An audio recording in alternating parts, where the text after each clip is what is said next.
আসসালামু আলাইকুম। সপ্তম শ্রেণী বাংলা প্রথম পত্র সপ্তবর্ণ। আজকে তোমাদের সাথে কথা বলবো পিতৃপুরুষের গল্প হারুন হাবিব।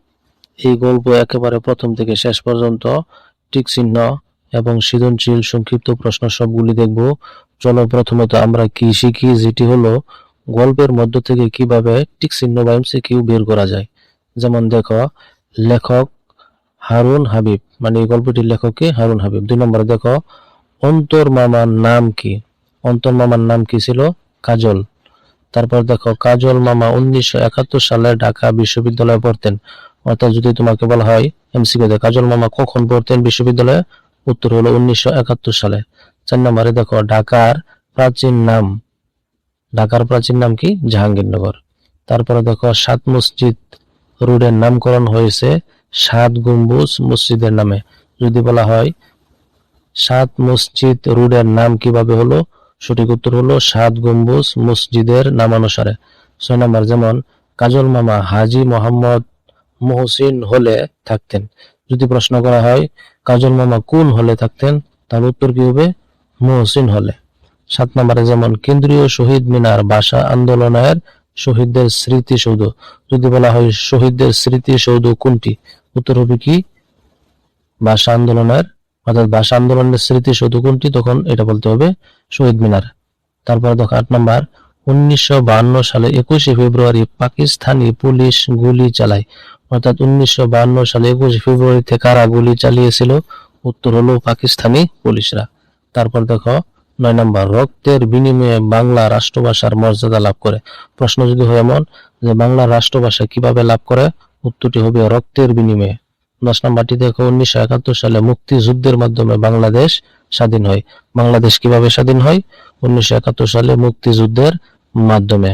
এবার চলো দেখি তোমাদের এই গল্পে কর্ম অনুশীলন আছে। 1 নম্বরে কি, যে ভাষা শহীদদের প্রতি শ্রদ্ধা ও সম্মান প্রদর্শনে আমাদের কি কি করা উচিত, 10টি বাক্য লিখো। তারপরে দেখো 2 নম্বরে, তোমার গ্রাম বা মহল্লার যে কোনো একজন মুক্তিযোদ্ধার সংক্ষিপ্ত জীবনী কমপক্ষে 15টি বাক্য লিখো।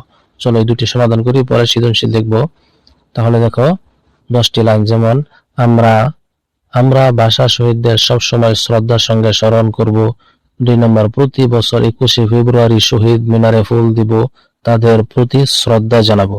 3 নম্বর, বাংলা ভাষা শুদ্ধভাবে পড়ব, লিখব এবং বলবো। 4 নম্বরে দেখো, ভাষা আন্দোলনের ইতিহাস সম্পর্কে জানবো এবং অন্যদের জানাবো। 5 নম্বর, শহীদদের আত্মত্যাগের কথা নতুন প্রজন্মের কাছে তুলে ধরব। 6 নম্বর, বাংলা ভাষা ও সংস্কৃতিকে ভালোবাসার সব চর্চা করব। তারপরে 7 নম্বর দেখো, আন্তর্জাতিক মাতৃভাষা দিবসের বিভিন্ন অনুষ্ঠানে অংশগ্রহণ করব। 8 নম্বর, শহীদ মিনারের পবিত্রতা ও মর্যাদা রক্ষা করব। 9 নম্বর, তাদের ইতিহাস ও ঐতিহ্যের প্রতি সম্মান দেখাবো। 10 নম্বর, ভাষা শহীদদের আদর্শ অনুসরণ করে দেশপ্রেমিক নাগরিক হিসেবে গড়ে তুলব। তারপর দেখো, মুক্তিযুদ্ধ সম্পর্কে 15টি বাক্য লিখতে বলছে, 15টি লাইন। যেমন 1 নম্বরে, আমাদের গ্রামে একজন সম্মানিত বীর মুক্তিযোদ্ধার নাম মোহাম্মদ আব্দুল করিম। যদি তোমাদের গ্রামে থাকে তাহলে তুমি তার নামটি দিবে এবং তার তথ্য দিবে। যেমন তিনি 1950 সালে আমাদের গ্রামে জন্মগ্রহণ করেন। 3 নম্বর, ছোটবেলা থেকে তিনি দেশপ্রেমিক ও সাহসী ছিলেন। 1971 সালে, তুমি এই বাকিগুলি শুধু 3 থেকে এইভাবে লিখতে পারো, আর 1, 2 যদি তোমাদের গ্রামে থাকে তার নাম দিবে। 1971 সালে মুক্তিযুদ্ধ শুরু হলে তিনি যুদ্ধে অংশগ্রহণের সিদ্ধান্ত নেন। 5, তিনি মুক্তিযুদ্ধের প্রশিক্ষণ গ্রহণ করেন। 6, এরপর বিভিন্ন এলাকায় পাকিস্তানি হানাদার বাহিনীর বিরুদ্ধে যুদ্ধ করেন। 7, দেশের স্বাধীনতার জন্য তিনি নিজের জীবনকে ঝুঁকি নিয়েছিলেন। 8 নম্বর, যুদ্ধের সময় তিনি বহু কষ্ট ও ত্যাগ স্বীকার করেন। 9, তার সাহসিকতা সহযোদ্ধাদের অনুপ্রাণিত করেছিল। 10 নম্বর, স্বাধীনতার পর তিনি গ্রামের উন্নয়নের কাজ করেন। 11, তিনি তরুণদের দেশপ্রেম ও মুক্তিযুদ্ধের ইতিহাস সম্পর্কে শিক্ষা দিতেন। 12, সবাই তাকে অত্যন্ত শ্রদ্ধা ও ভালোবাসা করত, অর্থাৎ ভালোবাসা দেখাতো, ভালোবাসতো। তার জীবন আমাদের জন্য অনুকরণীয়। আমরা তার অবদান সবসময় কৃতজ্ঞতার সঙ্গে স্মরণ করব। দেশের স্বাধীনতার জন্য তার আত্মত্যাগ ও সাহস আমাদের চিরকাল অনুপ্রেরণা যোগাবে। এখানে বলতেছে যদি তোমার গ্রামে বা মহল্লার কোনো নির্দিষ্ট মুক্তিযোদ্ধার নাম জানা থাকে তাহলে ওইখানে দিবে আর কি। নতুন হয়ে থাকলে সাবস্ক্রাইব করে দিও। এবার চলো আমরা টিক চিহ্ন দেখি এই গল্পের। যেমন মুঘল আমলে ঢাকার নাম কি ছিল? উত্তর হলো বড় গ নাম্বার জাহাঙ্গীরনগর।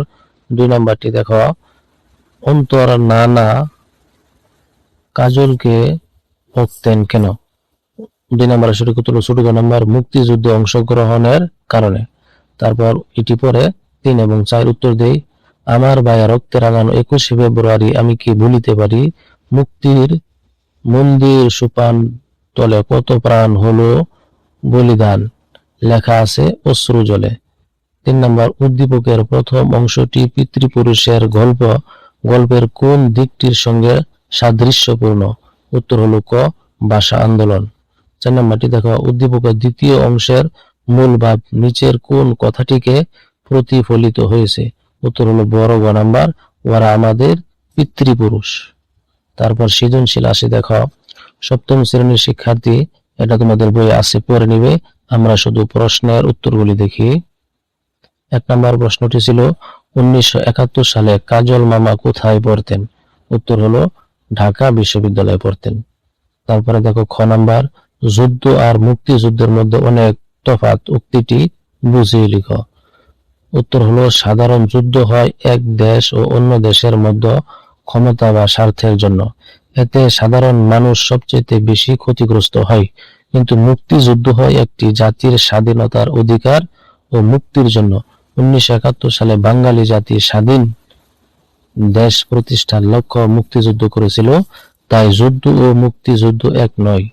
তারপর দেখো ছোট গ নাম্বার, উদ্দীপকের প্রিয়তির মন খারাপ হওয়ার বিষয়টি পিতৃপুরুষের গল্প এর কোন দিক নির্দেশ করে ব্যাখ্যা করো? উত্তরটি হলো দেখো,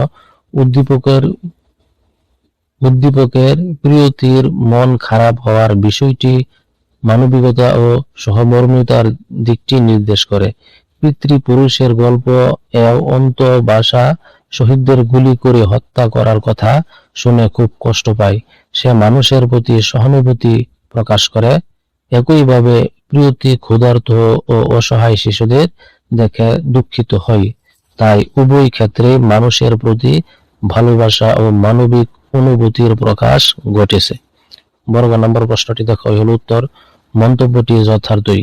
পিতৃপুরুষের গল্প এর মূল চেতনা হলো ভাষা শহীদদের আত্মত্যাগের প্রতি গভীর শ্রদ্ধা, দেশপ্রেম এবং ইতিহাসকে স্মরণ রাখা। গল্পে কাজল মামা অন্তকে ভাষা আন্দোলনের ইতিহাস জানান এবং ভাষা শহীদদের জাতির পিতৃপুরুষ হিসেবে সম্মান করতে শেখান।